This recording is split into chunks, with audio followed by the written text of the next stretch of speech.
Hello, everyone, and welcome to the NOVAcast, episode 3, with my friend Zach Thoma from Kawasaki. Zach, thanks for joining the hottest podcast in the industrial automation world. Hottest podcast in the industrial automation world? You lied. I thought this was the number one podcast on Apple's right now. It is. It actually Spotify. We're not sophisticated enough to be on Apple yet. Maybe next Spotify. week.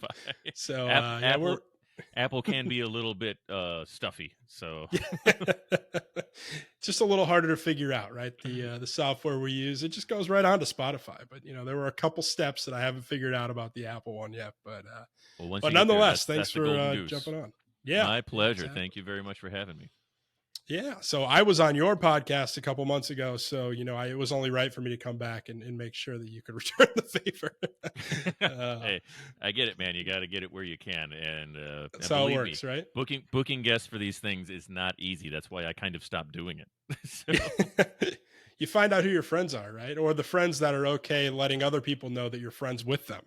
So I'm just amazed at how many people are kind of like uncomfortable getting on what is a very relaxed and, I don't like mean anything, but compared to what you're used to listening to, stuff you actually find, probably not like a widely broadcast. It's a fairly narrow spectrum podcast. You're in the industrial space.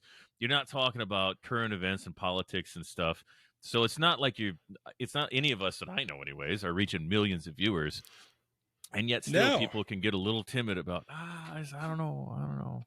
So yeah, makes it tougher. People get nervous, I guess, in today's world, right? They don't want to be stuck on my LinkedIn, which has, hundreds of followers. So yeah, most of them I've played either, baseball with at one time or went to college with, only half of them probably actually are automation people. So, it's a low stakes podcast. That's what I tell people. Yeah. I think all 3 of my followers on LinkedIn are industrial people. One of them might be in marketing, but yeah, something like that. Well, yeah, what we'll have to do is we'll plug your podcast at the end of this, and I'll throw a link in there so that way we can boost both of our viewership. So next time we do this, we're both extremely popular on the charts. So I am happy to cannibalize your viewers and followers. Absolutely. Yeah. Did you hear that, Mom? You got to listen to Zach's podcast too. So, yeah. Oh, I better text my mom. You got to go listen. You got to go listen to Josh. Make sure you switch computers and do it 3 or 4 times. We got to get the numbers. Yeah. I'm trying to get over 10. I want to get to double digits on the download. Yeah. Can you open an incognito window or 10? It's funny we talk about that and say, our moms are listening. But when I was in college, I had a radio show that I called Just Joshin', very original name. Nice. But it was a sports show, and we would do, the college football picks every week. And part of the funny part of the show was, I would have my mom call in and, try to figure out, hey, is Iowa going to beat Northwestern this week? No. Well, this year they will. But did she do the thing where she's like, well, what color are the jerseys on the one team? And what color is the other? Yeah, basically just. Well, Northwestern's a nice purple. I think I like Northwestern's jerseys. I don't have any problem with purple. I love black and gold. Obviously, yeah. I mean, there you go. Clearly, but if I'm in her shoes, I've done that. I did that one year for the NCAA basketball tournament because I don't know shit about basketball. Yeah, and I was like, I'm just gonna go by rote, man. And I think I read one article, and I didn't read it that thoroughly about how to pick, the 2 over the 15, or I'm sorry, the 15 over the 2 sometimes and whatever. I finished, It was the first time I'd ever done a bracket. I finished 3rd in our company that I was with at the time. And I won $150. Awesome. Yeah. It was awesome. Oh, that tournament's always such a crapshoot too, right? You never know there's always some crazy upsets. And I was obsessed with sports as a kid and still really am. But, I used to get out of school early and be like, I got to watch, I got to be sick on Thursday of the, the NCAA tournament so I could watch all the games. Right. And I would I would know everything. I would know, so many players and so many teams, and I would finish last in the bracket every year. So Yeah, it goes to show you how that that's the doesn't mean guy that anything. loses. Is the guy that knows Yeah. everything. That's the guy that Yeah. loses. It's the person who comes in with nothing to lose, who doesn't give a Yep. crap, doesn't know anything, and says, "Ooh, I think scarlet and silver are fun colors. Let's pick them to win it." And Ohio State or whatever wins everything. That's how it always is. Yep. And it's the same thing in Iowa. Like, I Yep. mean, we're losing Brian Ferentz, pour one out, but we're also we got Caitlin Clark for another year. So, yeah, there you go. You got to find your Scott Stallions, right? That's what Iowa needs. we need to find somebody who can figure out everybody else's signals, pay people to go to other games. That's what you got to find. So we really just need people who can throw a football. That would be a hell of a start. That would get us. Yeah, there you go. I mean, classic Big Ten football, though, right? Run, punt. So yeah, if you can win, 13-10, you're in good shape. So. I could go down this road all day. Yeah, this one really went sideways to start it. That's totally my fault, right? That's why there's a couple, probably 5 or 10 people that'll listen to this. It's like, oh, it's there's a really hardcore Iowa fan who's gonna throw his shit down and just be like, that he's wearing Iowa gear and he's trash talking the Hawkeyes. I'll have fair weather fan SOB. Listen, man, I've been cheering for the Hawkeyes since I turned 40 3 days ago or whatever. I've been cheering for the Hawkeyes since I was like 8 or 10. I don't want to hear it from anybody. Iowa's not one of those teams, I feel like, that has bandwagons, right? You're probably you're in Iowa, you either went to Iowa, it's like Iowa for life, right? It's not like the Yankees, right? You don't come and go when they're good. If you're a Hawkeye fan, I feel like you got to be through the good and the bad. You're like a Cubs fan if you're an Iowa fan. You're just there. You're not leaving. And if you do, you're getting run out of town. So there you go. Well, yeah. So I think what I'd like to get into today, on this podcast is to. You guys are such great partners for us over at Kawasaki. We love working with you guys. Been working with you guys for like decades, right? And I think one of the big things that makes us successful as a company is having such a great partner like Kawasaki. So I'd like to get into a little bit of that, and how that could help an end customer, right? Because whether we talk to the end customer first or you guys talk to the end customer first, it's always better when we work together to create a solution, right? And I think that's something that we could talk about in terms of why this is the automation type podcast, right? So we'll get into that a little bit for about a couple minutes, and then would love to before it goes off the rails again. Yeah, before we talk about whether or not birds are real, right? That's the hard hitting stuff. That and I think you've got some strong feelings on Creed, so I think we can talk about Creed for a little bit too. I do, and maybe a little bit of what you do outside of work, but. So yeah, I think let's get into the work stuff first, right? That's why people are tuning into this podcast, right? They want to know how do they make a decision when they're before I finish the bourbon, trying to figure out. So yeah, I think one of the big things that I like about working with you all, right, is whether it's at one of these shows or it's just a lead that you guys kind of see out in the field and you think, okay, this integrator has these strengths and it would be perfect for them, right? And in the same way that it's like, oh well, we know that Kawasaki robots in our systems are going to be reliable, they're going to run for years and years and years. So what do you think is important for an end user to know when scoping out an automation project, right? And how are they when they rely on you, right? If an end user comes up to you and says, hey, it's Kawasaki, they do the motorcycles, but they got robots too. So, that's a reputable brand, right? And then how do you then say to them, okay, here's how, we'll sell you the robotic arm, right? And we're not going to sell it to you. We'll sell it to one of our integrators and they'll put it in their lines. But how do you help them kind of navigate that, navigate that decision to automate, whether it's case packing, whether it's palletizing, people that just come up to you and talk to you at these trade shows. And then how do you then put in your head, okay, I know this integrator is great at that. And how do you put everything together? Because you're kind of the quarterback almost, for lack of a better term.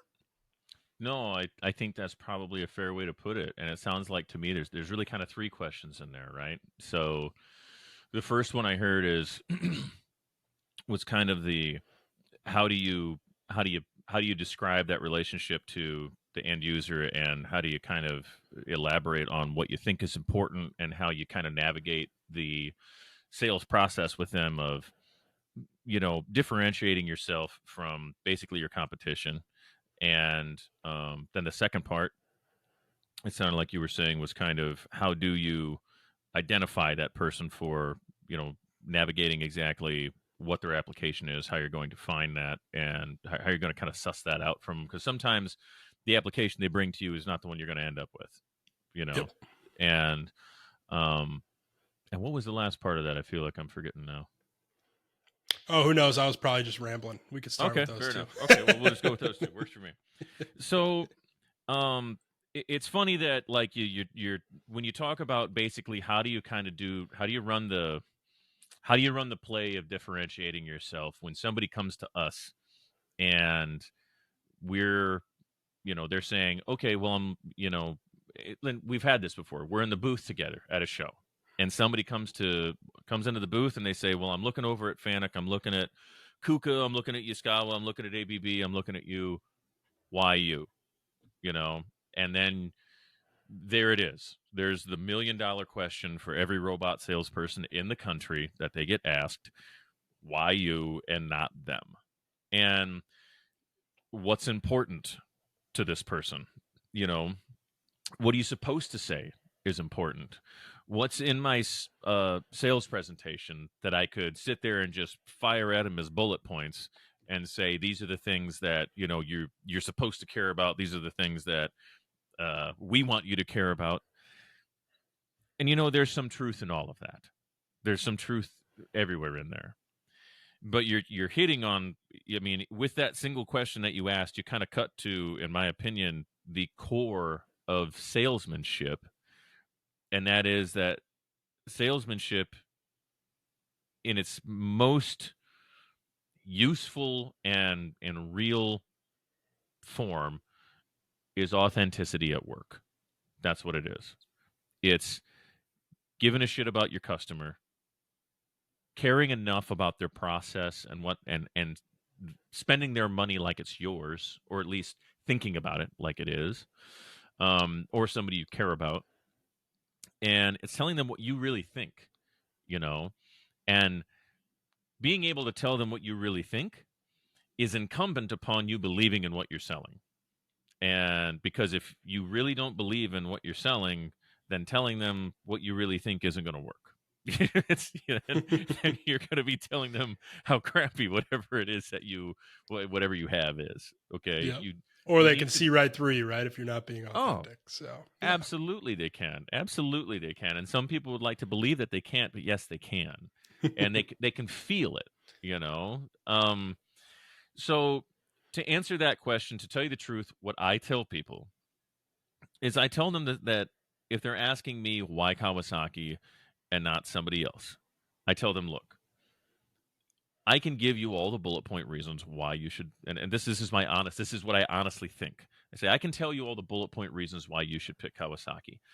If you wander over to Fanuc, they're just going to give you their bullet point reasons. Some will seem like they discount mine, others will seem like they're not as good. You can go to Yaskawa, same story. ABB, Kuka, same story. Everyone's just going to tell you something on paper for why you should pick them. And everyone's going to say, our service is the best, our reliability is the best, our performance is the best. They're all going to say that those things are the best. Nobody's going to sit there and tell you, well, our service kind of sucks. So just don't count on that. Figure on not having to use it. Well, we're really only good if you don't want spare parts available. Like, no one's going to say that. So Yeah. the pitch is pretty similar if that's the hymnal that everyone's singing from. And that tends to be the classic salesman's hymnal. What I tell people is I say, listen, you need to decide what matters to you, because, and I'll lay that out and I'll say, everybody in here can give you reasons why you should buy theirs. And there are some reasons I think technically why you should consider us as superior. And I believe we are. And I will tell them about 3 or 4 of those reasons. I will highlight those things. But I'll say, what we want, the reason we want you to want us is because we're going to treat you like somebody we care about. We're going to treat you like a partner. We're not going to be too busy for you. We're not going to have an automotive customer who's so big that they're taking so much of our resources and we didn't plan for that or something. And so now we have to let the little guy on the vine, wither away. Or that, we're going to be spending so much attention with too many, whatever flagship, customers or integrators, that we don't have time for somebody who sells 2 to 5 robots a year. Yes, we do. We absolutely do. And we take it personally. You know, those are things I believe in. Those are things that are in the DNA of the company that I work for that I believe in.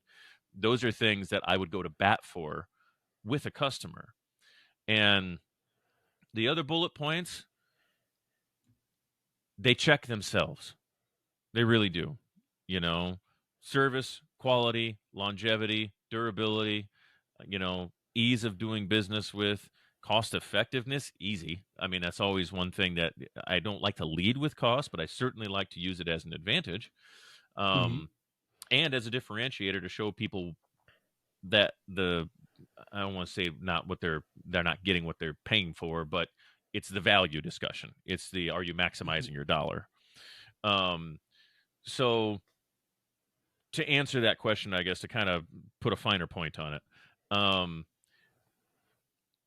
I like to basically highlight where we are in the sales process and kind of make a no BS assessment of, if you're asking me that question, let's acknowledge what is.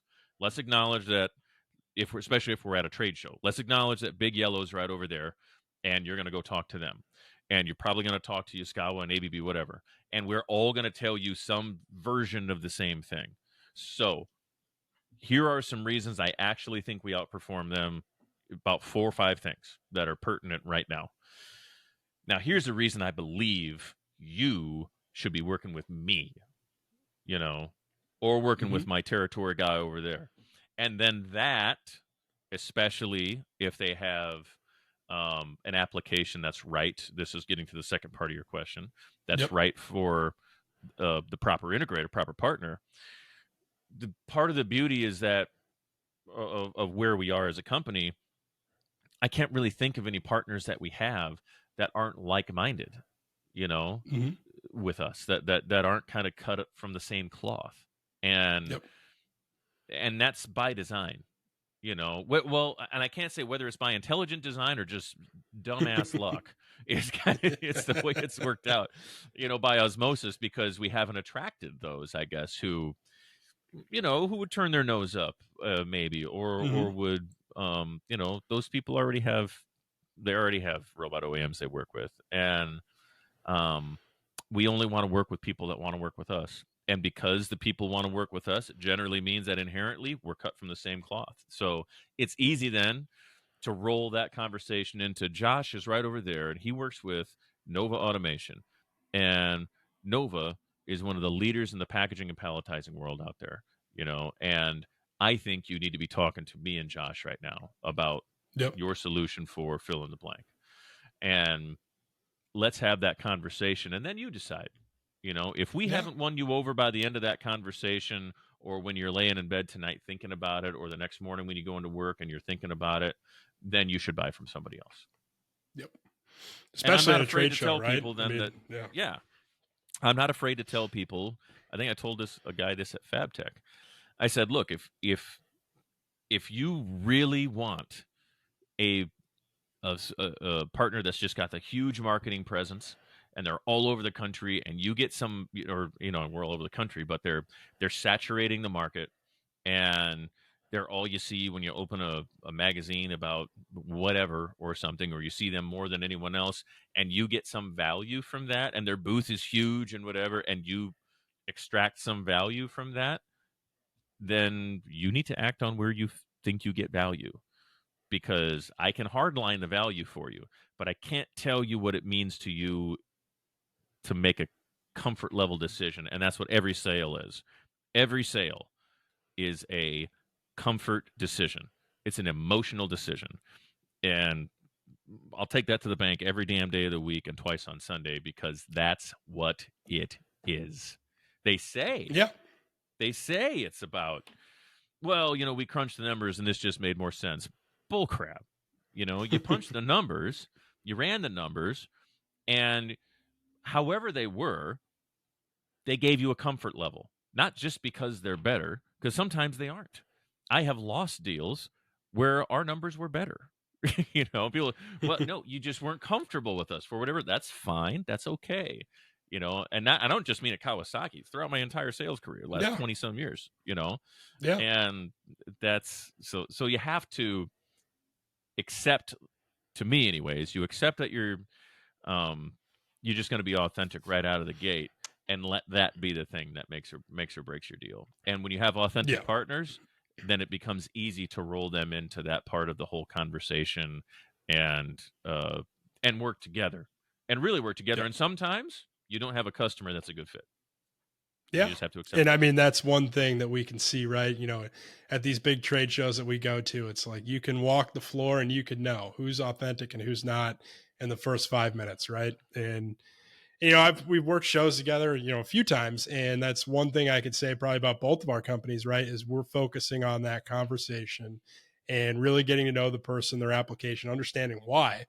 And these are big decisions for companies, right? It could impact, if they mess this decision up, it could really screw their business up, right? And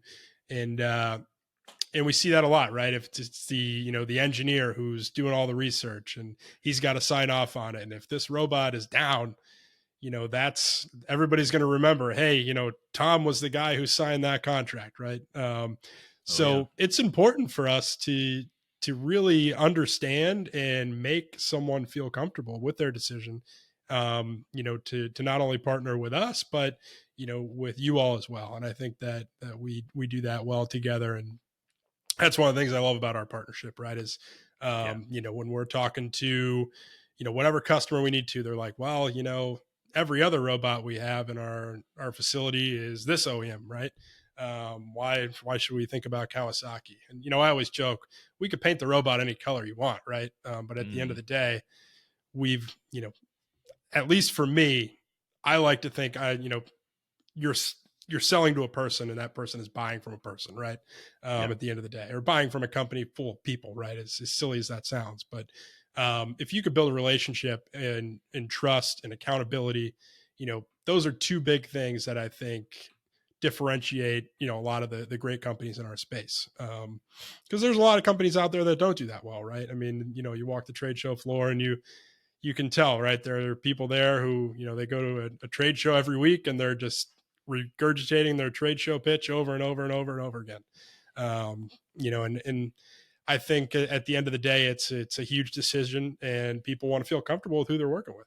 Well, So especially for the kind of money they're spending, like you said. I oh yeah. mean, and I can give you a personal example of that. My wife and I just got scuba certified a couple weeks ago, and the equipment to do that is not cheap. So I haven't bought it. We rented it to get certified. When Mm-hmm. I do go and buy that, that is not something I'm going to buy on Amazon. I have two friends that are scuba instructors. We are going to go to their shop. I am going to try on and play with the things that they recommend, and I want to hear their recommendations, and Mm-hmm. I want to hear from them and talk to them and express what matters to me, what I like and don't like about this or that thing, before I go and drop, $1,500, $2,000, whatever it's going to be, on that kind of Yep. equipment. Because for me, that's a big ass purchase. That's a big Yeah. ticket. That's a Sure. damn big ticket item. I don't Yeah. drop $2,000 without doing some pretty intense research. Not on toys. So Yeah. for the kind of money, especially people are spending, I completely agree with everything you said. There's a rule that I try to keep in mind, and that is that I try to remember, what if this person was my brother? What would I tell him? Yep. Because I would tell him the truth all the time. And so what is that? What is that truth? If this person was my brother and they brought this question or this issue to me, what would I say? Yep. And then you let the chips fall. Yeah. No, I think that's a great way to look at it. And it's funny too, some of these leads that we talk to are prospects, and that eventually turn into customers. There's a lot of them that don't turn into customers, right?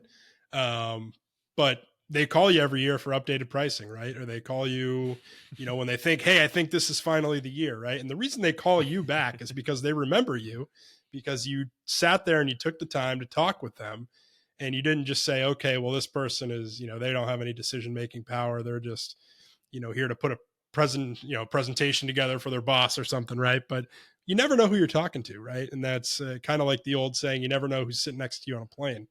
Yeah.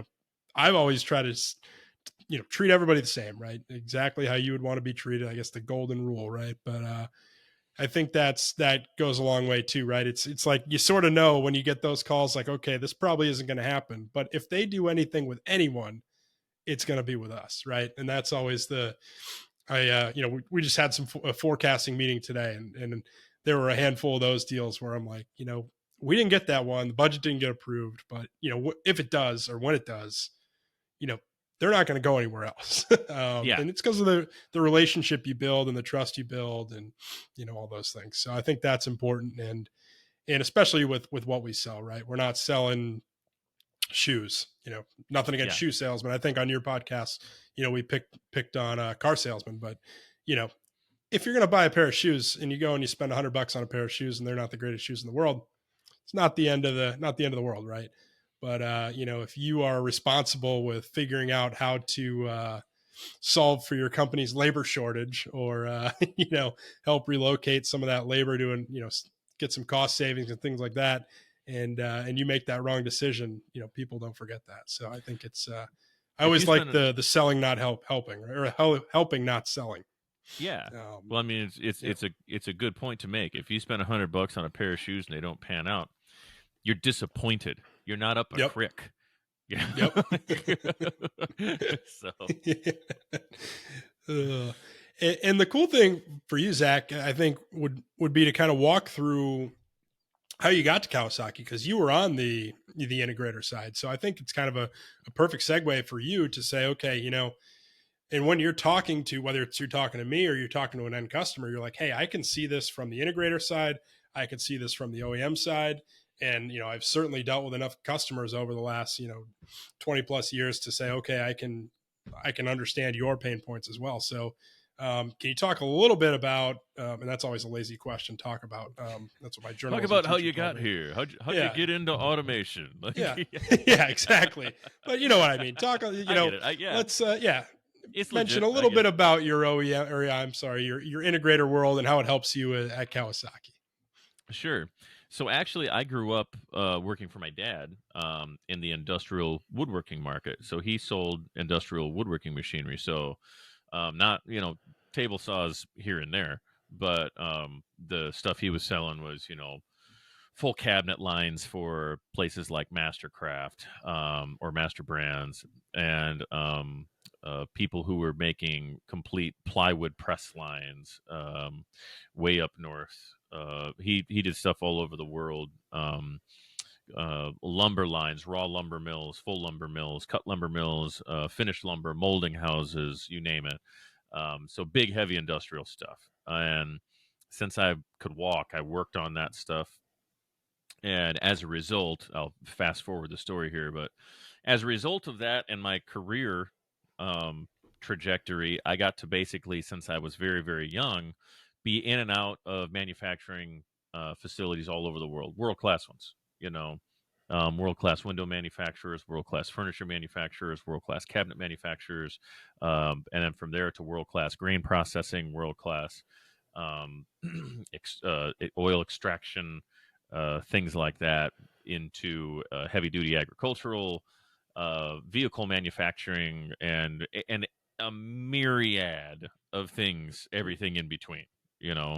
So when I was an integrator, it gave me a chance to apply all that previous knowledge that I had in setting up automation cells, which was part of what I did. Everything I did was a form of automation before I was an integrator. It just didn't all have a robot in it. Sometimes it did, Mm-hmm. but and then it was a matter of taking all of that manufacturing knowledge and observation that I engaged in over the over the years, and putting it to work for what would work in a manufacturing environment. So um, the solutions that Brad and I came up with were very, very good. And part of that was a result of him, Brad, my former coworker, having the engineering brain to make the stuff Mhm. work, and me having some of the experience and just seeing all these things everywhere to know what kind of have an idea what people wanted, you know, how they needed things to work, not just at the manager level, because there's certain needs the managerial and supervisory staff has, um, that they need. There's certain things the guy who's going to write the check needs. Everybody has their Mhm. things that you have to tick off. It's easy almost to forget what the operator needs, you know, and little things can make such a big difference. So that was my path to getting into being an integrator. And I really, really enjoyed that work, to tell you the truth, coming up with Mhm. those solutions, because I did a lot of the system concepting, Mhm. and what I would call specking, soft design. I didn't do any hard design. I really, really enjoyed that, and it was challenging, and it was also, you really got to get personable with the people you were working with, because you were creating this solution from thin air for the most part. The whole shebang, the whole solution. Little bit stressful also because of that. So you have to learn, as an integrator, you learn some hard lessons fast. you know Mhm. um, you learn to validate, and then validate again. You learn to build in extra cost for unknowns, and probably more than you think you need to, even though it scares you on the sales end. And I made the mistake of not building enough in before, because on the sales end, it scared me too much. I didn't think we'd get the deal. And that's Mhm. always another juggling act is, well, sometimes you do need to get a deal in the door. If the shop is running a little dry on work, sometimes you need to fill it with some paying hour stuff, even if you didn't quote it Mhm. the best. So as self-employed people, as a lot of the people we work with are, Mhm. you always got to make payroll. And so you do need to, do make a judgment call on some of those things. It'd be nice if it would be consistent all the way across the board, but that's just not reality. So after doing that for a while, I was just getting interested in, I don't know, it felt like it was time to kind of do the next thing, more or Mhm. less. And we'd been working with Kawasaki. They were our number one robot that we led with. And I met my current boss, Alex Boffey. We met outside of a barbecue joint in Des Moines, Iowa, when I was there.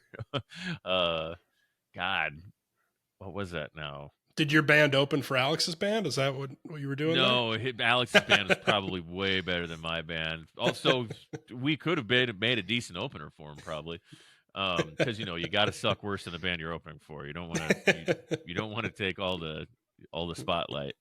Um, I met him, gosh, it must have been 6 or 7 years ago. Uh, and that was when Kawasaki had like two salespeople, you know, Mhm. because we were originally a service organization. That was more what Kawasaki was in North America, anyways. We were Mhm. servicing existing customers, and if they sold one here or there, great. Um, but then they decided to make a move to say, why aren't we? We should be addressing GI sales more. And they did, and they got really good people in there to do it. And um, because they had really good people, and because of the quality of the offering and the value of the offering, then that kind of took off. So they started rolling more people in. It happened to be about the right time when I was kind of looking. And really, what had happened was somebody had made me an offer at a different partner that I knew. And Mhm. Alex from Kawasaki happened to know this partner too. And so I called Alex and I said, "Hey, I just got an offer from somebody. I kind of unexpected. I didn't solicit this offer. They were just telling me I should come work for them. They're kind Mhm. of waving a decent amount of money under my nose. What do you know them? Like, what do you think? And basically the way he told me kind of what he thought. And at the end of that conversation, he said, if I know that you're on the street, though, that you're looking, then I'm going to go talk to my boss. and we're gonna come back to you. And the rest was kind of history. It didn't pan out with the other company. They just kind of fizzled out. Yeah. It took off with Kawasaki, and I couldn't be happier. Yeah. No, that's awesome. That's a cool story. I never knew that. That's Mm-hmm. I feel like that's something that would have come up at our our many escapades at these trade shows after hours. There's But other more fun stuff than me to talk about at those. yeah, yeah. And if anyone wants a full rundown of just what kind of damage Zach and I can do in Chicago, you would have to listen to one of his episodes of Bot Shit Crazy that we did a few months back. So Yeah, or let me show you my receipt. Oh, that was on your card? I had no idea. Some of it was. Oh, that's funny. But no, that's really cool. Yeah, it's kind of, it seems like you sort of came full circle. And I mean, having all of that knowledge, right, from all these different industries. I mean, there's probably not a manufacturing floor that you can walk out onto and say, "Oh, wow, I've never seen that before," right? I mean, just from all your travels. Still happens, and I'm excited as hell when it does because it's awesome. Yeah. I mean, there's always stuff that I'm learning about. I've seen military grade equipment manufactured. I've seen chemical engineering. I have seen plungers manufactured. I have seen little bitty springs that go inside of the rings that go around your pistons installed. Right? I mean, it could just go on and on forever. Cutlery to the little plugs that you used to see in furniture that would go over the screws, like just all kinds of stuff.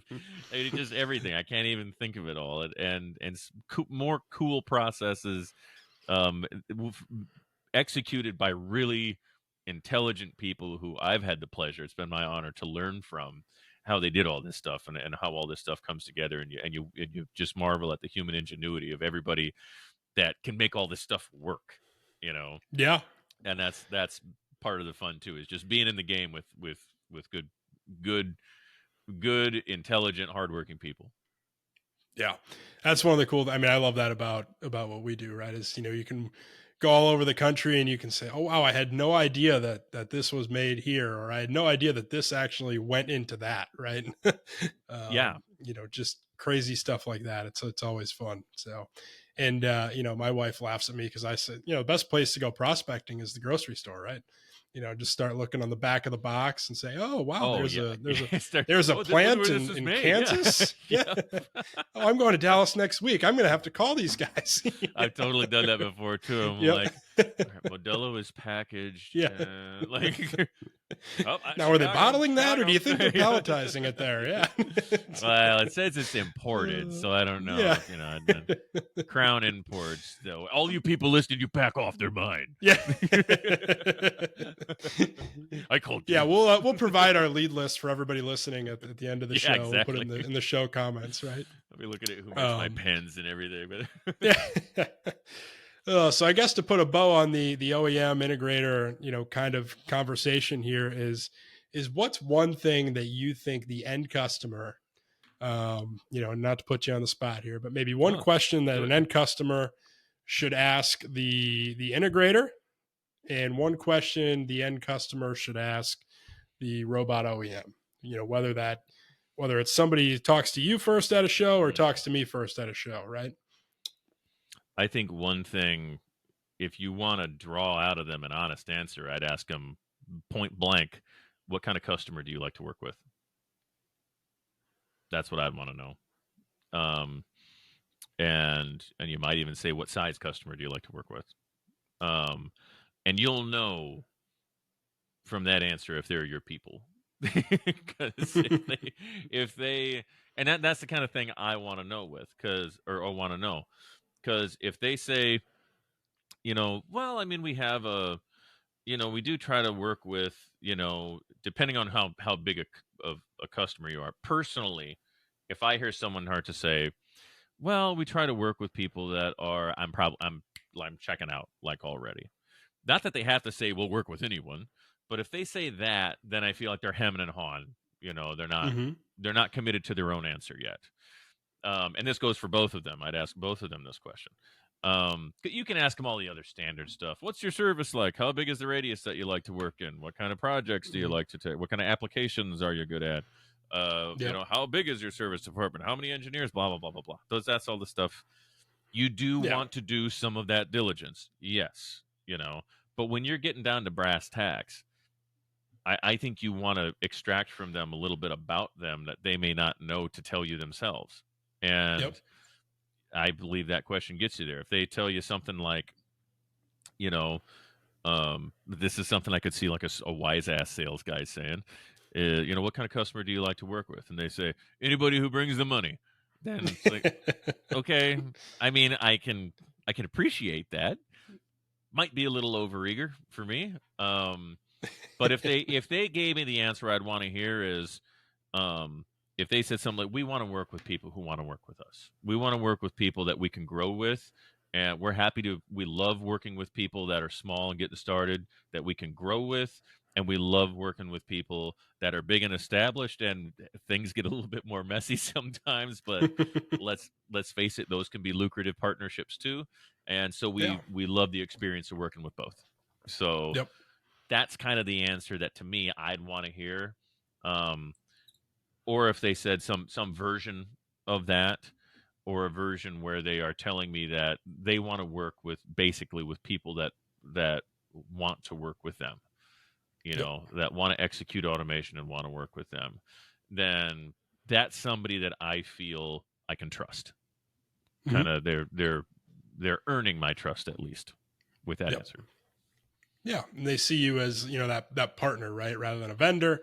I think that's always, important, right? And I think you touched on something that I think, if I were an end customer, that's what I would want to hear, right? If I'm just starting out and this is my first robot, I want to know that, okay, Kawasaki or Nova, this isn't their first customer who is, dipping their toes into, robotic palletizing for the first time.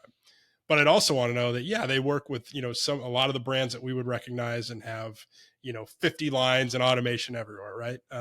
It's cool to work with a team really that has the experience with both, because that's what it is, right? At the end of the day, they might talk to you or me first, right? But at the end of the day, they're going to talk to all of our engineers, or a lot of our engineers, our project manager, probably people on the floor during an FAT. They're going to talk to Mike from your service team. They're going to talk to everybody. And if everybody's kind of in the same boat, singing the same song, and, all rowing together, I think that's something that gives an end customer a lot of comfort. Row the boat, baby. Yeah. Are we already talking football again? Are you? PJ Fleck thing, rowing the boat. Oh, PJ. Is that a dig? Is that a dig, Josh? Because they beat us last. Is that a thing? Is that what you're trying to say? I'm not because that smart. Minnesota you beat should us know a that. week and a half ago. Then you got to pick at that wound. I am very passionate about one football team from Minnesota, and it's not the Gophers. So that's right. You're a Vikings guy. That's right. Yeah. Well, I'm a and nobody Packers ever fan, gives me crap for that, right? I mean, who cares? Oh, he's a Vikings fan. He's harmless. He's used to getting his heart broken, right? Yeah. I've said that to people too. I'm like, listen, I'm an Iowa fan. Why would you give me any grief? What am I going to do to you? Yeah. I mean, this season in general, for me at least, is perfect Vikings, right? You lose the first 3 games, you go 4-1, you're 4-4, you look like you're the best team in the division, and then Kirk Cousins goes, he goes out and tears his Achilles, right? And then you talk yourself into, okay, maybe we'll get Jameis Winston and he'll be really good. And then they go out and sign Josh Dobbs, who's like 1-8 as a starter. And, as you could tell, this isn't bothering me at all. But we'll see on Sunday, right, when they go out there and play the Falcons, which, I was talking myself into 11 wins for the Vikings, a week and a half ago. So I said, look at who they've got left. Everybody sucks. And that's then some of the funnest part about football are just the stories people convince themselves to believe. Yeah. I'm like, we'll go out and then, oh, no problem. Yeah, the Falcons, no problem. The Saints, no problem. Packers, this is the year, right? We can beat them twice, all that. So, and here I am saying we like I'm part of the Vikings. Kevin O'Connell doesn't know who I am, So Packers, you absolutely could have beat us twice this year, the way things are going. Now with Cousins down, I'm not sure, but it's going to at least make it a game.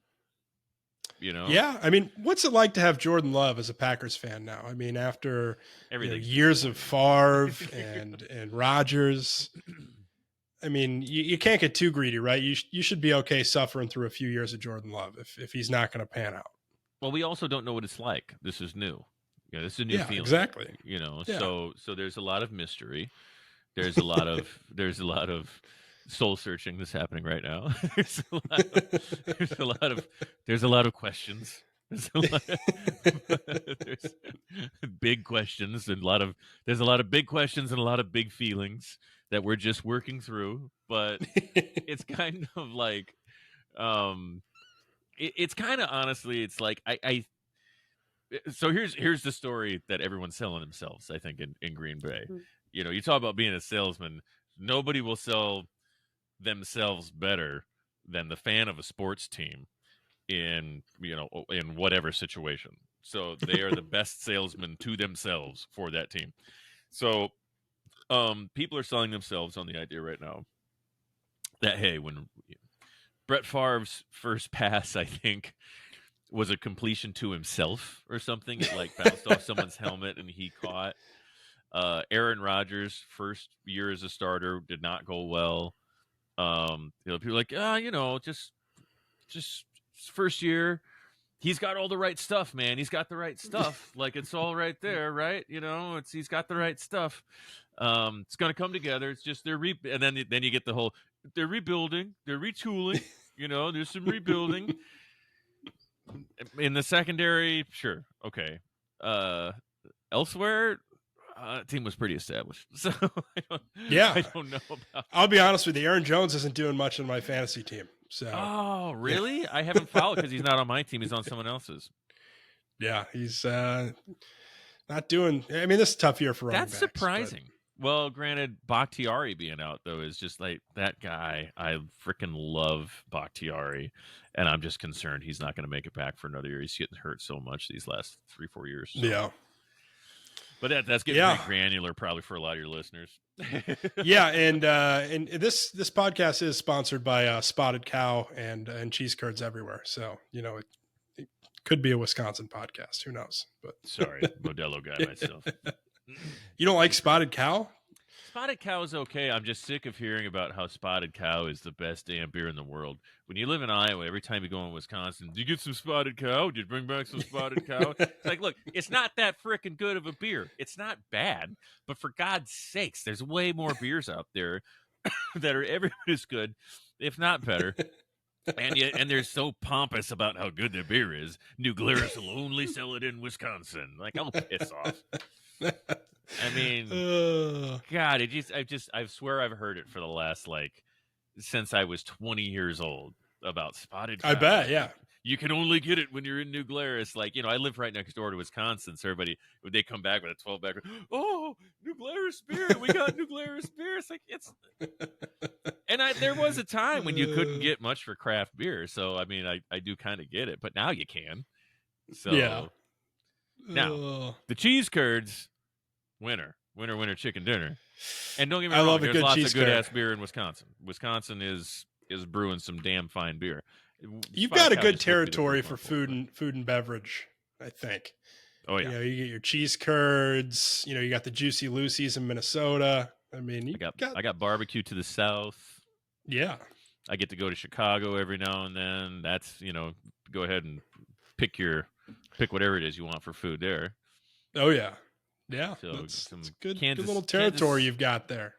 Kansas barbecue, which, sorry, Kansas, but the more I've established and really refined my barbecue palate, I'm not sure yours is that great. But so the only experience I have is Jack Stacks. I think that's what it's called, right? Is that one of the famous ones? I think in Kansas City. Well, I guess it may have been Missouri. Who knows? You never know where you are there. Are you in Missouri or are you Kansas? Yeah. But yeah, it was good. It was good brisket. It's about all I would say. It's nothing to write home about, but yeah, That's Some of the best damn barbecue I've had in the Midwest, I swear to God, is in Eagan, Minnesota.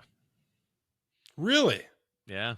Guy's name is coincidentally Zach. His place is called ZZQ. It's in a strip mall. I happened upon it one day, was in the mood for barbecue, stopped in. Very impressed. Very impressed. And I'm a snob. Well, there you go. You Yeah, know, I'm a snob when it comes to barbecue. sure. St. Louis has some good spots. Sugar Fire is a little bit of a kind of a chain, but it's still good. It's solid. It's just Yep. solid. It's really good. Um, Salt and Smoke, I think, is a little better, and Salt and Smoke has kind of wowed me every time I've been there. There's some other little like holes in the wall that you can stop at, but even St. Louis barbecue is going to be a little bit on the sweeter side. I Yeah. lament that I can't get to Texas for work because that's the barbecue I'm really missing.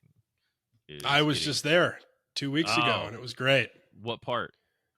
I was in Dallas, right in Where did you Dallas. go? So they actually have a Terry Black's You went to location Terry in Black's. I was Dallas, hoping you were going to say Terry Black's. and it was very, very good. Mm. And for lunch, ironically enough, I had Italian in a part of Dallas that I will not be eager to go back to, but it was incredibly good. It was like one of these old school Italian delis Yep. that you would see in Chicago. That Mhm. the customer I was there visiting, he recommended. Carlos, ask Carlos about it. He was with me. Nice. But yeah, and then I of course had to stop at Terry Black's. I mean, that's the one thing that, being on the road, it's like I'm not going to I'm not stopping in at Longhorn, right? I refuse to eat at a chain, and if that makes me a snob, so be it. But I that's probably one of my favorite parts of the job, right? Is going around and just trying food from different regions. I've experienced both sides of that though, where it's like I'm the same way. I'm on the road. I'm not going to frickin', Perkins or whatever. And then there's other times I'm on the road and I'm like, I don't want something new. I just want Perkins. Like I want the reliability of the everything Yep. omelet, the way I know it's going to be cooked. Like, it's Yep. just, there are some times where I'm like, where's Yeah. Jersey Mike's? I don't care Yep. I want Jersey Mike's. Like, It has been a day and I cannot risk not having a yeah, good dinner. So I'm going exactly. someplace where I know where it's going to be good. Exactly. I'm like, and I'm taking this back to my hotel room and I'm going to sit Yep. there and watch TV and shut my phone the hell off. Like, Yep. Fire up the Sopranos, eat some Olive Garden. yeah, It's all exactly. okay. You know what that chicken Alfredo is going to taste like. Yep. I And, know what I'm in yeah. for. I know what it is. I'm fine with it. Like Yep. there are those nights too. So I'm the same way. Yeah. Cool. Well, this has been fun. I think we got time for two more quick things. So, first, I know you're a conspiracy theory guy. I know we talked a lot about the Denver airport on your podcast, but I want to get your thoughts on this. Are birds real? What is this? I heard you mentioned it, and I have not heard this before. So, I was driving one day, and I was driving to the beach with my wife, and she was like, people think that birds aren't real. And I was like, what? It's people think it's surveillance, that all birds are just cameras flying around. I'm surprised you haven't heard this, being a People conspiracy believe theory this? guy. Oh yeah. All right, hold on. I'm sorry. I feel like this warrants me. Yeah, you got to look it up. I mean, this is birds aren't real, and the animals are actually drones sent from the government to spy. There you go. The theory admits birds were real animals, but U.S. officials forcibly made the entire species extinct in the 20th century, according to the movement's website. And, quote, all of these real birds were replaced with surveillance drones. So I'll be honest with you, Zach. When I heard this, you were the first person I thought of. I'm not sure how to take that. Okay. All right. I can. This one, unfortunately, or fortunately, however you like, is slightly easier for me to not buy off on, because I've shot birds in my life, and eaten them. So, and you're very familiar with vision systems. I am. So. Yeah, and I know how crappy they are in general, or at least I shouldn't say that, but how crappy they would be in that scenario. um, yeah, see that one's that's somebody reaching too far for me for a good conspiracy theorist. You got to get into something a little bit more like people need to have more fun with them, you know. I Pizzagate was an interesting one, you know. That was fun to dig into. Be like, well, but it could have been, you know, stuff like that. There was another one. One of my is does Biden have a body double? You know, like those are fun ones that I like to look Yep. at. Yeah, Did insert aliens? anyone. Do they have a body double? Right. I feel like that's a Yeah, popular one right now. exactly. It's And then just take ancient aliens, drop it on the table, bookend to bookend, and that whole thing is just great ass fun the whole way through, you know. And some of those things, freaking Giorgio Tsoukalos, will every now and then, you know, Mister, what came first, the chicken or the egg? Aliens. Like that's that guy.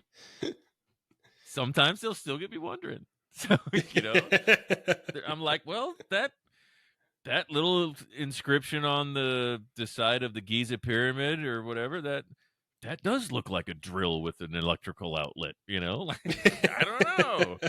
So I mean, it's so those are really fun stuff, like the Denver airport. That's interesting. Area 51 stuff I'm really into, and there's another Area 51 I think out in Nevada or in Utah. Um, these things, particularly with the unidentified flying objects, or what they calling it, unidentified aerial phenomenon, or whatever the hell, or UAPs, or whatever the hell they're calling them now. You know, there was crap like that, even back in Project Blue Book.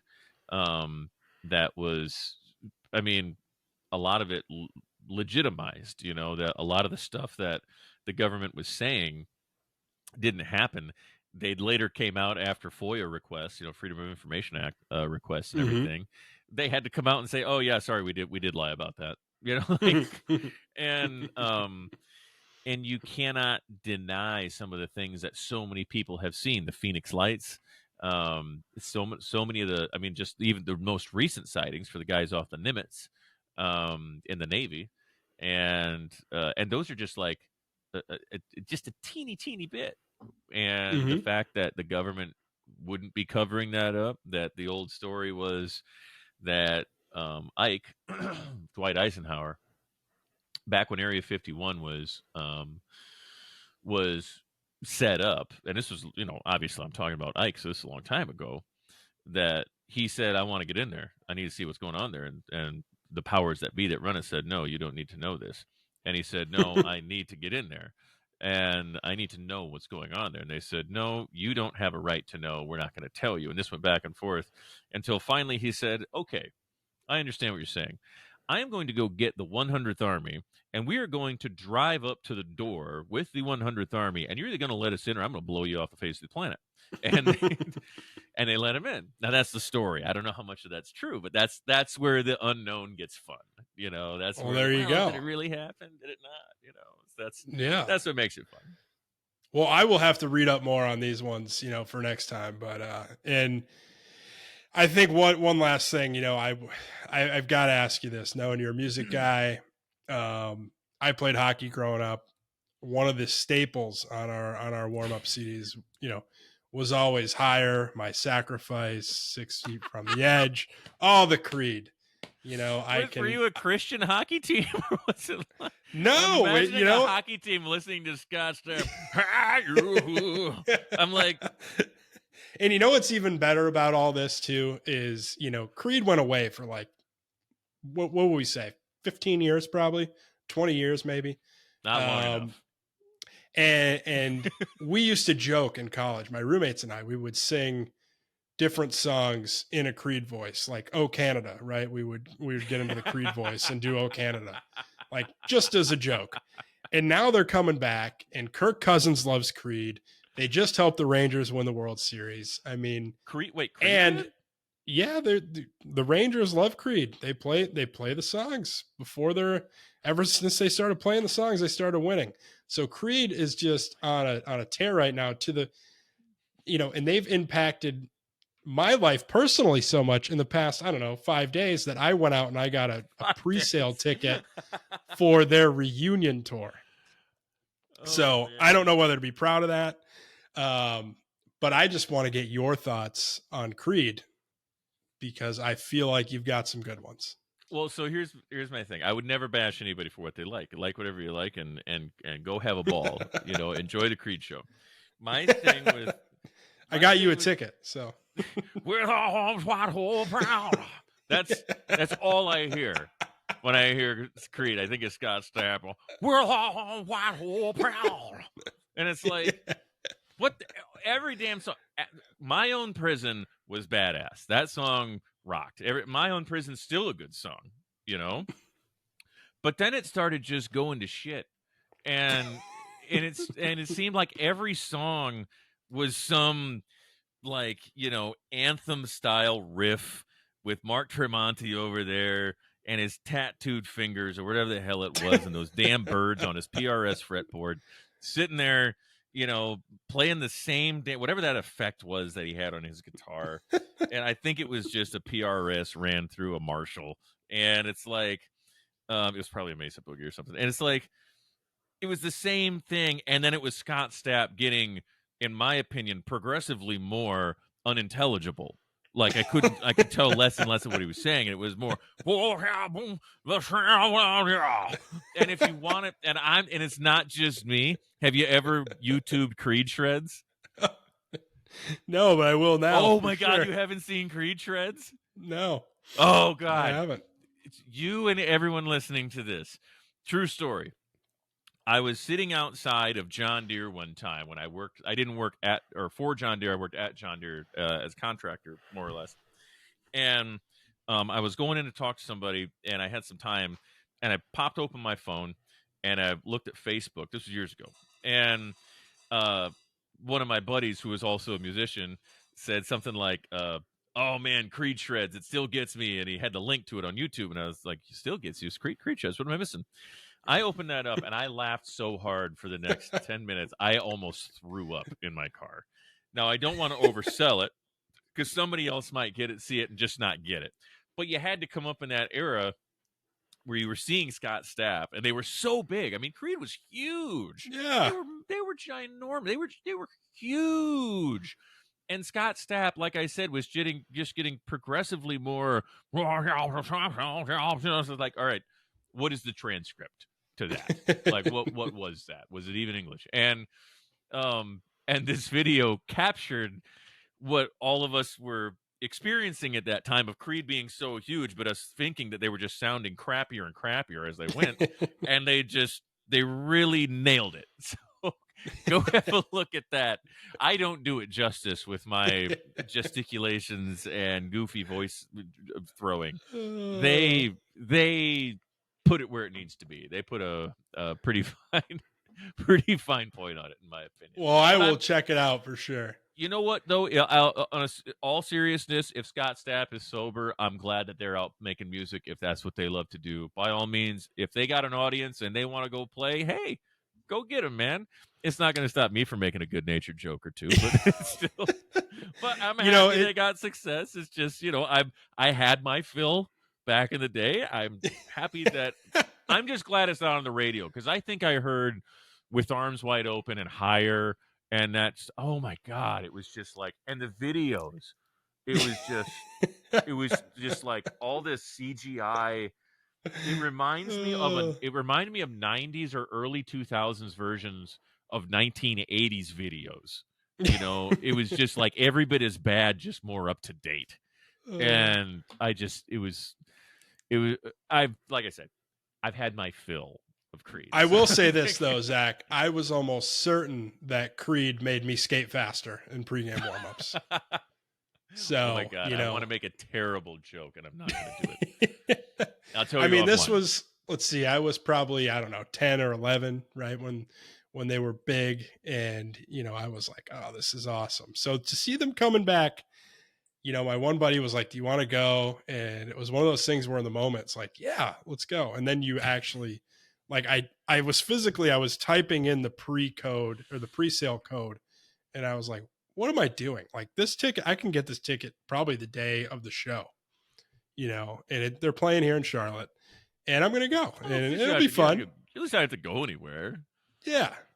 So That was his other thing. So it was with arms, or here's the words: with arms wide open, under the sunlight. What was communicated via Scott Strapp's interpolation was "Honder the sunlight, Honder the sunlight." Was what you heard. oh Now, don't get me man. wrong. I like Matchbox 20, and Rob Thomas can play a little fast and loose with his pronunciation. I get it. But Scott Strapp just took it to another damn level. It was just too much for me. Like, it was so over the top. But again, he don't need my approval to go out and make a few $1,000,000 on a tour. Shit. Like, what does he care? Well, I don't want to push you on this anymore. I mean, we'll be here till 3 a.m. talking Yeah, about that's true. Matchbox That's true. 20. You should probably stop us. So, well, thank you so much for coming on, Zach. Always a pleasure. And I'm sure our paths will cross here soon enough. But, before we go, tell everyone how they can find you. You can find me on LinkedIn. Just Google Zachary Thoma. If you want to listen to the podcast, Bot Shit Crazy is on Apple, Spotify. I think we're on Google, iHeartRadio. Pretty much anywhere where you can find a podcast, you can find Bot Shit Crazy. Go ahead and look it up, and you'll either see mostly solo stuff lately, but there's some interviews here and there, like the one we did with Josh and stuff like that. I'll be spitting those out. I try to drop every Thursday. Cool. Well, awesome. Yeah, go out and listen to Zach's podcast. And yeah, we'll have you on again, and I'll be more prepared with some better music selections and some good conspiracy theories that are fun, like your Dwight Eisenhower take. So you bet. Well, thank you for having me, Josh. The pleasure's been mine. Yeah, sure thing. That was episode 3 of the NOVAcast. We'll be back next week. Thanks for listening.